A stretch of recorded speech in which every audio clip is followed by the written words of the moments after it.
నిన్న మొన్న చూస్తున్నాం కొంతమంది మాటలు బీఆర్ఎస్ వాళ్ళు అంటున్నారు, అయ్యో ఇంత అన్యాయం ఉంటుందా, మేమేం ఇంటలేదు ఈ ప్రభుత్వం అని. 10 ఏళ్ళు మా కార్యకర్తల్ని కొట్టి సంపి కేసులు పెట్టి జైళ్ళలో పెట్టినప్పుడు కేసీఆర్ ఎక్కడ పోయింది రాజనీతి, ఎక్కడ పోయింది ప్రజాస్వామ్యం? ఆనాడు మేం నీలాక దొంగ దెబ్బ తీస్తలేం, నీలాక అక్రమ కేసులు పెడతలేం, బాజాబ్తా ప్రజల చేత ఎన్నికై ఇక్కడికి వచ్చినాం. 6 నెలలనే అంత అయిపోయినట్టు కేసీఆర్ ఏదేదో మాట్లాడుతుండు. ముందుంది ముసళ్ళ పండుగ అని చెప్పి నేను ఈసారి చెప్పదలుచుకున్నా. ఇవాళ ఆ ఎమ్మెల్యే పోయిండను, ఈ ఎమ్మెల్సీ మారిండను కేసీఆర్ సన్నాయి నొక్కులు నొక్కుతున్నాడు. మరి ఇన్నాళ్ళు ఎక్కడ పోయినావు నాయన? మా ఎమ్మెల్యేలను గుంజుకున్నప్పుడు మా కార్యకర్తలు కష్టపడి గెలిపించి అసెంబ్లీకి పంపిస్తే అక్కడి నుంచి అక్కడనే గద్దలాక దన్నకపోయినప్పుడు ఈ దుఃఖం కనిపించలేదా? ఇవాళ ఎందుకు వచ్చింది? ఎన్నికైనా నెల తిరగక ముందే ఈ ప్రభుత్వాన్ని పడగొడతాం, ఈ ప్రభుత్వం పడిపోద్ది అని చెప్పి బీజేపీ వాళ్ళు బీఆర్ఎస్ వాళ్ళు ఒక్కటై కుమ్ముక్కై మన ప్రభుత్వాన్ని పడగొట్టాలని చూసిరు. ఈ ప్రభుత్వం ఉండనే ఉండదు, 3 నెలలు కూడా ఉండనీయమని చెప్పి బీజేపీ వాళ్ళు బీఆర్ఎస్ వాళ్ళు మాట్లాడలేదా? ఇవాళ అక్కడి నుంచి ఈ భూమి మీద బీఆర్ఎస్ ఉండదు, పాతాళానికి పోయిందనే పరిస్థితి వచ్చింది. కాంగ్రెస్ పార్టీ కార్యకర్తలతో పెట్టుకుంటే నీ పార్టీకి పుట్టగతులు ఉండవని నేను ఆయల్లో చెప్పిన. మా కార్యకర్తలు ఉసురు తలిగింది కేసీఆర్ నీకు, వాళ్ళ ఉసురు తలిగి దుమ్ము కొట్టుకపోతావు. నీకింక రాజకీయంగా మనుగడ లేదు.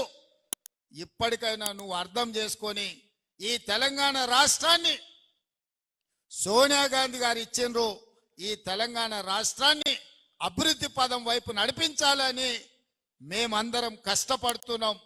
ఇప్పటికైనా తెలంగాణ సమాజానికి క్షమాపణ చెప్పి అభివృద్ధి కోసం కష్టపడుతున్న కాంగ్రెస్ కు అడ్డుపడకుండా చేతనైతే సహకరించు, చేత కాకపోతే ఆ ఫామ్ హౌస్ లో పడుకొని ఏడువు తప్ప ఇంకా కాళ్ళ కట్టెబెట్టాలని తండ్రి కొడుకులు మామ అల్లుళ్ళు చూస్తున్నారు.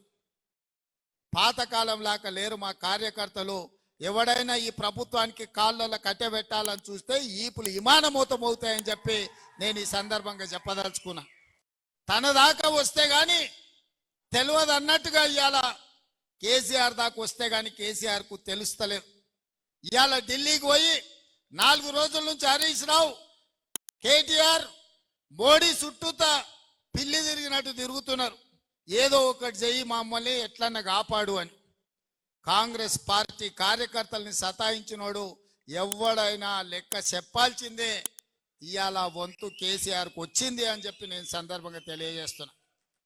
అందుకే మిత్రులారా, ఇవాళ ఈ వేదిక మీద నుంచి తెలంగాణ రాష్ట్రంలో ఉన్న నిరుద్యోగ యువకులకు నేను ఒక మాట చెప్పదలుచుకున్నా. 10 ఏళ్ళు ఆనాడు తెలంగాణ ఉద్యమంలో తెలంగాణ రాష్ట్రం కోసం కొట్లాడి 10 ఏళ్ళు తెలంగాణ రాష్ట్రం వచ్చినాక మీ ఉద్యోగాల కోసం ఉపాధి కోసం కొట్లాడిను. ఆ 20 ఏళ్లలో ఏ నియామకాలు జరగలేదు. కానీ కాంగ్రెస్ అధికారంలోకి వచ్చిన వెంటనే 90 రోజుల్లో 30,000 ఉద్యోగ ఖాళీలు భర్తీ చేసి నిరుద్యోగ యువకులకు ఉద్యోగాలు ఇచ్చింది కాంగ్రెస్ పార్టీ కాదా? మాకు తెలుసు ఆ బాధ ఏందో. ఉద్యోగాల కోసం పిల్లలు ఎట్లా కష్టపడుతున్నారో తెలుసు కాబట్టి 90 రోజుల్లో 30,000 ఉద్యోగాలు ఇచ్చినాం. ఇదే కాకుండా ప్రభుత్వ ఉద్యోగస్తులకు ఎప్పుడు జీతం వస్తుందో తెలియని పరిస్థితి నుంచి ప్రతి నెల 1వ తారీఖు నాడు ఇవాళ ప్రభుత్వ ఉద్యోగస్తులకు జీతభత్యాలు ఇచ్చే పరిస్థితి కాంగ్రెస్ పార్టీ తీసుకొచ్చింది.